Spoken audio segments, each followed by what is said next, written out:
Hello there, everyone. This is Peter here from the Full Throttle channel, and you might recognize me from the Bushiroad Rumble Online streams commentating and the Bushiroad Springfest Online stream commentating for the North American tournaments. And during the premium weekend for this past Bushiroad Rumble Online, I actually did not commentate, and instead I played. And not only did I play, I got top 8 in 2 different events for Asia Oceania and for Europe. So I thought, hey, I may as well give a deck profile on the deck. It's my first 2 tops. Technically would have been my second and third if didn't get DQ'd because of a teammate failing deck check earlier in the season, but that's all water under the bridge. Here we go for our deck profile. I actually was only expecting to have my goal of topping 1 event, and I ended up topping 2, so I greatly surpassed my expectations. Very happy about that. But without further ado, here we go into the deck. So obviously, starter, Directus. Technically, Machining Worker Ant is probably a little bit more optimal, but I just ran this because it was SP. It's very shiny, very aesthetically pleasing. Then, for our main grade 3, we've got Shieldfisher Dragon. Now, Shieldfisher Dragon is an 18k base, and that's big. Sure, it can't attack if you haven't called from other than hand, but when you're striding, you don't really care. And this deck's grade 2 game is so good that you can force them to ride up first, so you almost never have to ride up first and have to not attack or anything like that. And there are ways to, if you were grade 2 gaming with your opponent, still attack with your Vanguard if you have to ride up first, thanks to Seabreeze. So it's pretty good, and there are ways in the deck to proc Shieldfisher Dragon's effect, although it is a little RNG, but we'll get into that. We also run 2 copies of Intrude Scissors. This card is so good. It Soul Blasts on place to stand another rear guard, and then Intrude Scissors gets +10, and that's really good because that allows for the deck to get 5 attacks in a turn, or more if you attacked more than 3 times before it got called out. So that's pretty strong, and the fact that it gains power is big. Normally, in previous builds of Mega Colony, you did not have to run 2. You would run 1 of this and then 1 of Helldemize. However, this deck builds up so much soul that there's no reason to run Helldemize, especially because it's also very nice to just, kill things with Malagnatus. So Helldemize's rest never really comes into play anyways. So that's why I'm running 2 of this instead of the 1/1. And also running the 4 copies of Machining Armor Beetle. Now, this is sort of the engine of the deck. Machining Armor Beetle is such a strong card in the grade 2 game. Locking out Boost, locking out Intercept, and being able to stun something for free and gaining power on its own is such a strong card in that early game. And it continues to be strong later on as well, just being a nice beater and being able to force rest things for the opponent. So that means Malagnatus' power reduction can come into play more consistently, which is nice. And I mean, I was considering originally playing a completely different deck for BRO, but then Nico Fernando, he gave me this idea. He also had a pretty similar list that he sent me. I tweaked it a little bit. This is mostly the same though.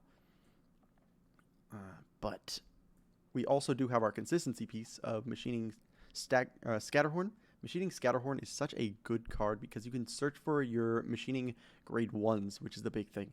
Because it can't search for grade 2s. If it could, then man, that would be disgustingly broken. However, because it can search for grade 1s, you can then get your most important piece that combos with this.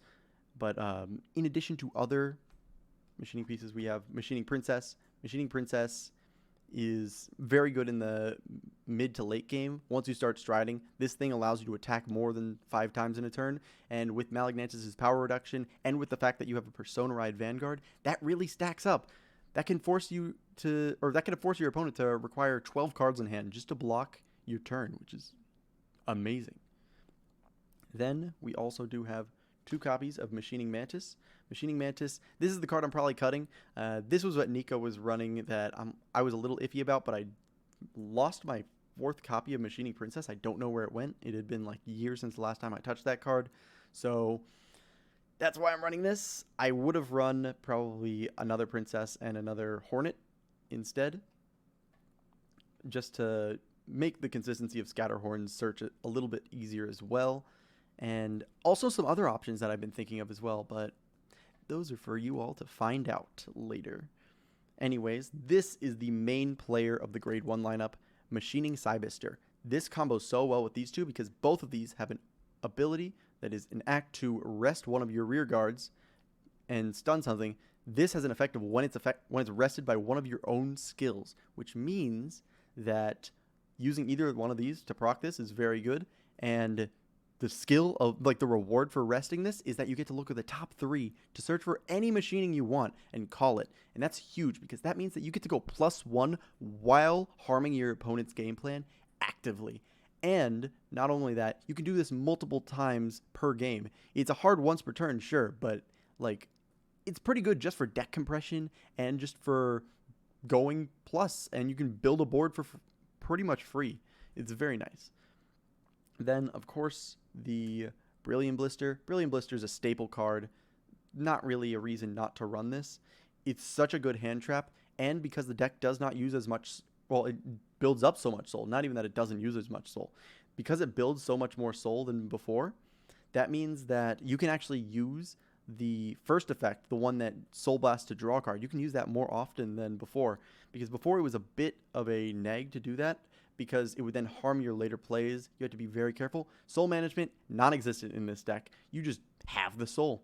So, yeah, pretty good. Anyways, we also have 3 copies of High Class Moth.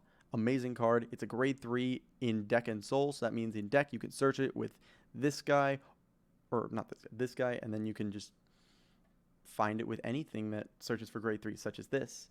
However, this also is your resource management for Counterblast, and also can put back your Intrude Scissors so that you can keep calling it from deck with Gridora's skill. So very strong card. And honestly, this is what makes Mega Colony so good, in addition to Gridora and Brilliant Blister. Like, this card makes it so that you can Gridora every turn guaranteed, and that's so strong. And then Hornet, it's nice on hit pressure. It's a good ride. If you're going second, you can just swing with it, and then it'll probably hit. So that means that you get to search the top 6 for free for a grade 3. If it's a rear guard, you get to just search, and then if you find one, you put it into the soul. But there's all that soul. Like, Scatterhorn puts one into the soul. Hornet puts himself into the soul. And then you just have Malignantis as well. Your soul building is so immense that, like, so many cards that weren't quite as good anymore could see play in the future. And then we've also got trigger lineup. Overtrigger. Does that need explaining? Card needs to be banned. 3 soul crit, because, well, the stride crit is more important. 4 stride crit. 4 draw PG. And then 4 heal guardians. Now, heal guardians are definitely very important, especially because, well, you don't want to get rushed to death. Or if you're going to say Ripple in the future, you do not want to get killed by their turn 3. That is a very deadly deck. So, yeah. Definitely want to run these. There's not really a reason to run the grade 0 heals in Mega Colony, because the grade 0 heals in Mega Colony aren't searchable, and they don't really have that utility that this does. So, yeah, that's the main deck. We'll go into the G Zone right now. And first up in the G Zone is our main event. 4 copies of Gridora. This card is also broken. This should be banned. This thing is absurd. I don't know how it got past R&D, but yeah. It's a floodgate, so your opponent can only call from hand until the end of their turn, including on your turn. So that means no G-guarding, no, for example, guarding from drop zone or guarding from deck. And then on their turn, no calling to rearguard circle from drop zone, deck, G zone, trigger zone, say like Platina Ezel.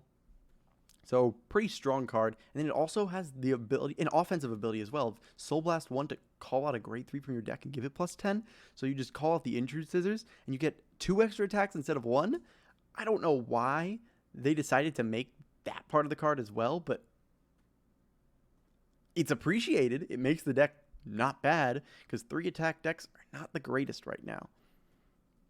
Anyways, 2 copies of Malignantis. Malignantis is so good because it fixes a problem Mega Colony has had for so long, which is power.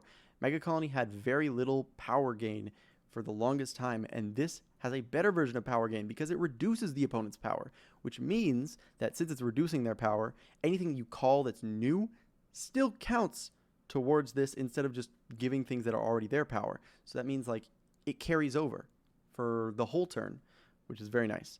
And in addition, if they have anything that's standing, instead of reducing power, it kills that standing thing, draws you a card, and countercharges the resource you just used. So it's pretty much free to just pop something on their board, which is nice sometimes because say they have a problematic rear guard that they left standing, you kill it.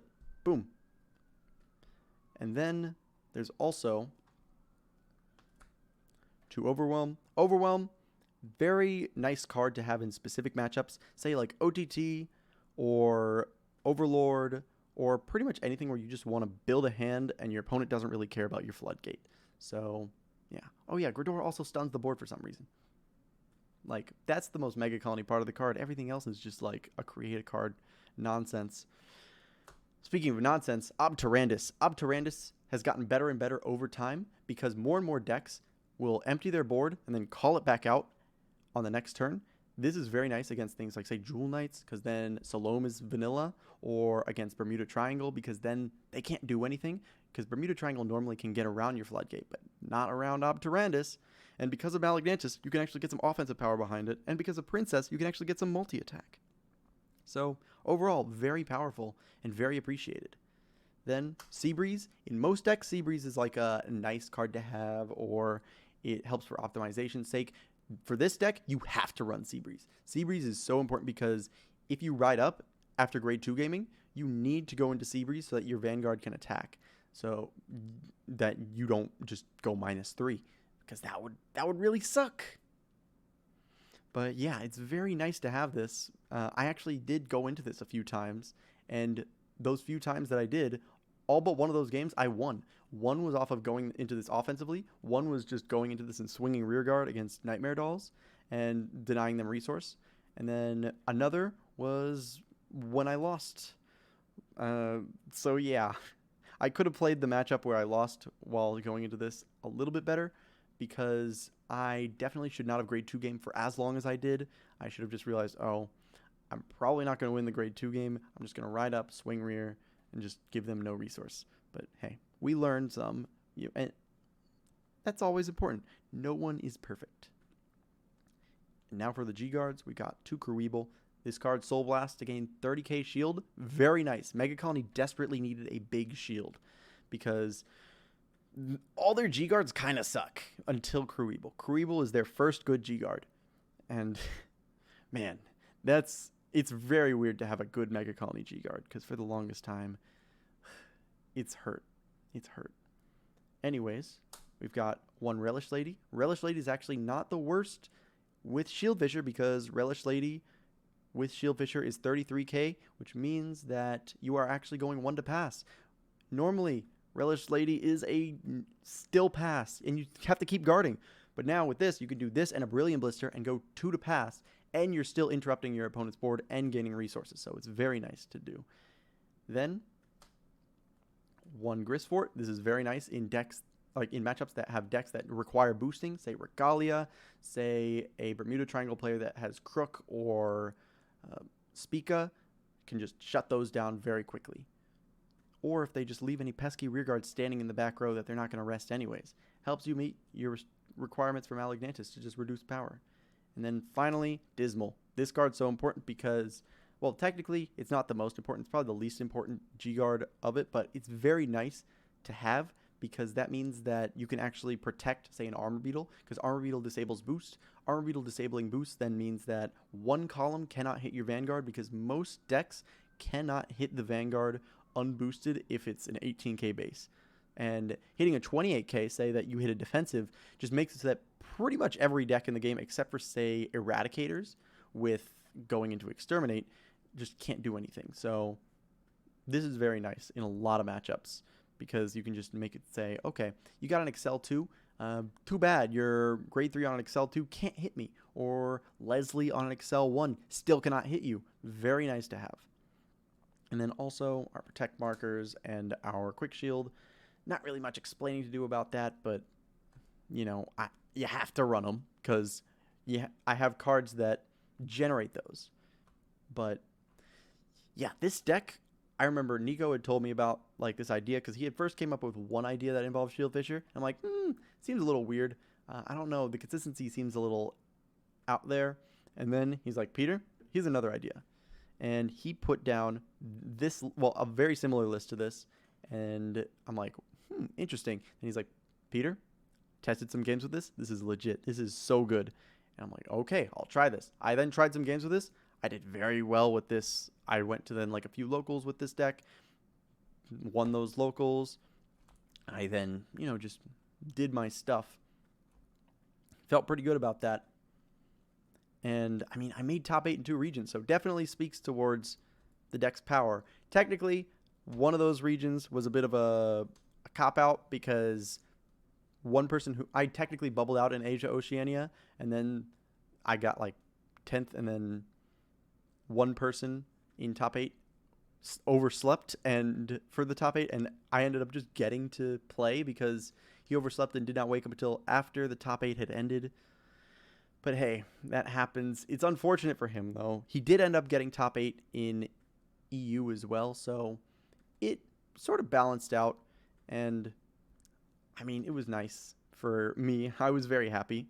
But I was actually at locals when I was told, hey, Peter, you got to get here. You are going to play in top 8. And I'm like, oh, okay.